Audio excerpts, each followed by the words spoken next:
ಪರಲೋಕದವುಗಳ ಕಡೆಗೆ ನೋಡುವಂತೆ ನಿಮ್ಮ ಆತ್ಮವನ್ನು ವಾಕ್ಯದಲ್ಲಿ ಬಲಪಡಿಸುವ ಅನುದಿನದ ಧ್ಯಾನ. ಇಂದಿನ ಧ್ಯಾನದ ಶೀರ್ಷಿಕೆ ನಿಮಗೆ ತಿಳಿದಿಲ್ಲದ ವಿಷಯಗಳು. ಈ ದಿನದ ಸತ್ಯವೇದದ ವಾಕ್ಯ: ನನ್ನನ್ನು ಕೇಳಿಕೋ, ನಾನು ನಿನಗೆ ಸದುತ್ತರವನ್ನು ದಯಪಾಲಿಸಿ ನಿನಗೆ ತಿಳಿಯದ ಮಹತ್ತಾದ ಗೂಢಾರ್ಥಗಳನ್ನು ಗೋಚರಪಡಿಸುವೆನು. ಯೆರೆಮೀಯ 33ನೇ ಅಧ್ಯಾಯ 3ನೇ ವಚನ. ಯಾವ ಪರಿಶುದ್ಧತೆಗಾಗಿ ನಾವು ತುಂಬ ಶ್ರದ್ಧೆಯಿಂದ ಬಯಸುತ್ತೇವೋ, ಯಾವ ಪರಿಶುದ್ಧತೆಗಾಗಿ ನಾವು ತುಂಬ ಶ್ರದ್ಧೆಯಿಂದ ಪ್ರಾರ್ಥಿಸುತ್ತೇವೋ, ಅದು ಸತ್ಯದ ಮೂಲಕ ಮತ್ತು ದೇವರ ಅನುಗ್ರಹದ ಮೂಲಕ ನಾವು ನಿರೀಕ್ಷಿಸದ ರೀತಿಯಲ್ಲಿ ನಮಗೆ ಕೊಡಲ್ಪಡುತ್ತದೆ ಎಂಬುದನ್ನು ನಾವು ಯಾವಾಗಲೂ ಪರಿಗಣಿಸುವುದಿಲ್ಲ. ನಮಗೆ ತಪ್ಪಿಸಲು ಸಾಧ್ಯವಾಗದ ಕಷ್ಟಗಳಲ್ಲಿ ನಾವು ಸಿಲುಕಿಕೊಂಡಿರುವ ಕಾರಣ, ಮುಳುಗಿರುವ ಕಾರಣ ನಾವು ಸಂತೋಷವನ್ನು ಹುಡುಕಿದಾಗ ದುಃಖವನ್ನೇ ನೋಡುತ್ತೇವೆ ಮತ್ತು ಶಾಂತಿಯನ್ನು ನಿರೀಕ್ಷಿಸಿದಾಗ ನಾವು ಆಗಾಗ್ಗೆ ಅಪನಂಬಿಕೆ ಮತ್ತು ಸಂದೇಹಗಳನ್ನೇ ಹೊಂದಿರುತ್ತೇವೆ. ಈ ಕಷ್ಟಗಳಲ್ಲಿಯೇ ನಮ್ಮ ಪ್ರಾರ್ಥನೆಗಳಿಗೆ ಉತ್ತರಗಳು ನಮಗೆ ಸಿಗುತ್ತವೆ.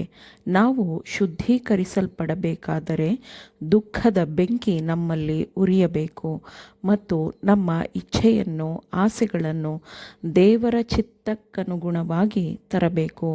ನಮ್ಮ ರಕ್ಷಕನ ಸ್ವರೂಪಕ್ಕೆ ಹೋಲುವಂತಾಗಲು ನಾವು ಅತ್ಯಂತ ಕಷ್ಟದಿಂದ ಕೂಡಿದ ಪರಿಷ್ಕರಣೆಯ ಪ್ರಕ್ರಿಯೆಯ ಮೂಲಕ ನಾವು ಹಾದು ಹೋಗುತ್ತೇವೆ. ಭೂಮಿಯ ಮೇಲೆ ನಾವು ಅತ್ಯಂತ ಪ್ರಿಯರೆಂದು ಪರಿಗಣಿಸುವವರು ನಮಗೆ ಅತ್ಯಂತ ನೋವು ಮತ್ತು ಕಷ್ಟಗಳನ್ನು ಉಂಟು ಮಾಡಬಹುದು. ಯಾಕಂದರೆ ಅವರು ನಮ್ಮನ್ನು ತಪ್ಪಾದ ಬೆಳಕಿನಲ್ಲಿ ನೋಡಬಹುದು ಮತ್ತು ಸತ್ಯವನ್ನು ಅಡಗಿರುವ ನಿಧಿಯಂತೆ ಹುಡುಕುವಾಗ ನಾವು ಪ್ರಬುದ್ಧತೆಯ ಮನಸ್ಸಾಕ್ಷಿಯ ಆಜ್ಞೆಗಳನ್ನು ಅನುಸರಿಸುವುದರಿಂದ ನಾವು ನಮ್ಮನ್ನೇ ಮೋಸಗೊಳಿಸಿಕೊಳ್ಳುತ್ತಿದ್ದೇವೆ ಮತ್ತು ನಾವು ನಮ್ಮನ್ನೇ ಕೀಳಾಗಿಸಿಕೊಳ್ಳುತ್ತಿದ್ದೇವೆ ಎಂದು ಅವರು ನಮ್ಮನ್ನು ತಪ್ಪಾಗಿ ಭಾವಿಸುತ್ತಾರೆ. ಕ್ರಿಸ್ತನ ಸ್ವರೂಪದ ಹೋಲಿಕೆಗೆ ಅನುಗುಣವಾಗಿರಬೇಕೆಂಬ ನಮ್ಮ ಪ್ರಾರ್ಥನೆಗಳು ನಾವು ಬಯಸಿರುವಂತೆ ಸ್ಪಷ್ಟವಾಗಿ, ನಿಖರವಾಗಿ ಉತ್ತರಿಸಲ್ಪಡದಿರಬಹುದು.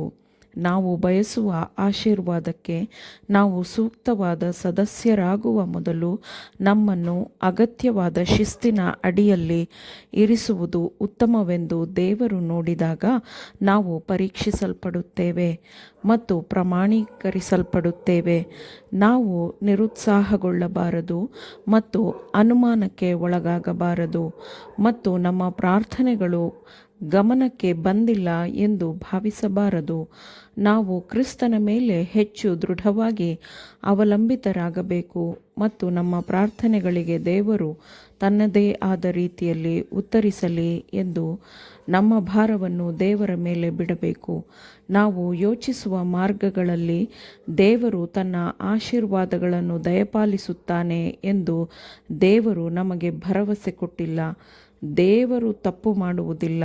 ಆತನು ಜ್ಞಾನಪೂರ್ಣನಾಗಿದ್ದಾನೆ ಮತ್ತು ನಮ್ಮ ಒಳ್ಳೆಯದಕ್ಕಾಗಿ ನಾವು ಒಳ್ಳೆಯದನ್ನು ಆಯ್ಕೆ ಮಾಡಬೇಕೆಂದು ಆತನು ಅವಕಾಶ ನೀಡುತ್ತಾನೆ.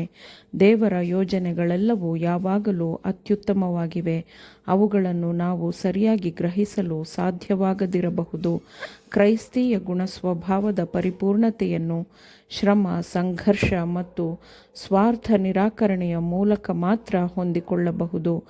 ದೇವರ ಉಡುಗೊರೆಗಳು, ಆತನಾತ್ಮದ ಅನುಗ್ರಹಗಳು ಎಷ್ಟು ಅಮೂಲ್ಯವಾಗಿವೆ ಎಂದರೆ, ನಮಗೆ ಬಹಳ ನೋವಿನಿಂದ ಕೂಡಿದ ಕಷ್ಟಗಳು, ಪರೀಕ್ಷೆಗಳು, ಅವಮಾನಗಳು ನಮಗಾದರೂ, ಆ ಹಾದಿಯಲ್ಲಿ ಕ್ರಮಿಸುವಂತಾದರೂ ನಾವು ಈ ಪ್ರಕ್ರಿಯೆಗಳಿಂದ ಕುಗ್ಗಿ ಹೋಗುವುದಿಲ್ಲ. ಸ್ವಾರ್ಥ ನಿರಾಕರಣೆ ಇಲ್ಲವೇ ಶಿಲುಬೆ ಇಲ್ಲದಿದ್ದರೆ ಸ್ವರ್ಗಕ್ಕೆ ಹೋಗುವ ದಾರಿಯು ಎಷ್ಟು ಸುಲಭವಾಗಿರುತ್ತಿತ್ತಲ್ಲವೇ? ಸ್ವರ್ಗಕ್ಕೆ ಹೋಗುವ ದಾರಿಯಲ್ಲಿ ಕಪಟಿಗಳಾದ ಲೋಕವಾಸಿಗಳು ಲೆಕ್ಕವಿಲ್ಲದಷ್ಟು ನುಗ್ಗುತ್ತಿದ್ದರು ಅಲ್ಲವೇ? ಶಿಲುಬೆಗಾಗಿಯೂ ಸ್ವಾರ್ಥತ್ಯಾಗ, ಸ್ವಾರ್ಥ ನಿರಾಕರಣೆಗಾಗಿ ದೇವರಿಗೆ ಸ್ತೋತ್ರ. ನಮ್ಮ ರಕ್ಷಕನು ನಮಗಾಗಿ ಅನುಭವಿಸಿದ ನಿಂದನೆ ಮತ್ತು ಅವಮಾನವು ಅವನ ರಕ್ತದ ಮೂಲಕ ಖರೀದಿಸಲ್ಪಟ್ಟು ರಕ್ಷಿಸಲ್ಪಟ್ಟವರಿಗೆ ಅವಮಾನಕರವಲ್ಲ. ಪರಲೋಕವು ನಿಜವಾಗಿಯೂ ಅಗ್ಗವಾಗಿರುತ್ತದೆ. ಆಮೇನ್. ದೇವರ ವಾಕ್ಯಗಳನ್ನು ಶ್ರದ್ಧೆಯಿಂದ ಆಲಿಸುವವರು ಮಾತ್ರವೇ ಆಗಿರದೆ ಪಾಲಿಸುವವರೂ ಆಗಬೇಕೆಂದು ನಿಮ್ಮನ್ನು ಉತ್ತೇಜಿಸುತ್ತೇನೆ. ಪರಿಶುದ್ಧಾತ್ಮನ ಸಹಾಯದಿಂದ ಆಲಿಸಿದ ನಿಮ್ಮೆಲ್ಲರಿಗೂ ಧನ್ಯವಾದಗಳು. ಮತ್ತೆ ದೈನಂದಿನ ಧ್ಯಾನಕ್ಕಾಗಿ ನಾಳೆ ಸಂಧಿಸೋಣ. ಆಮೇನ್.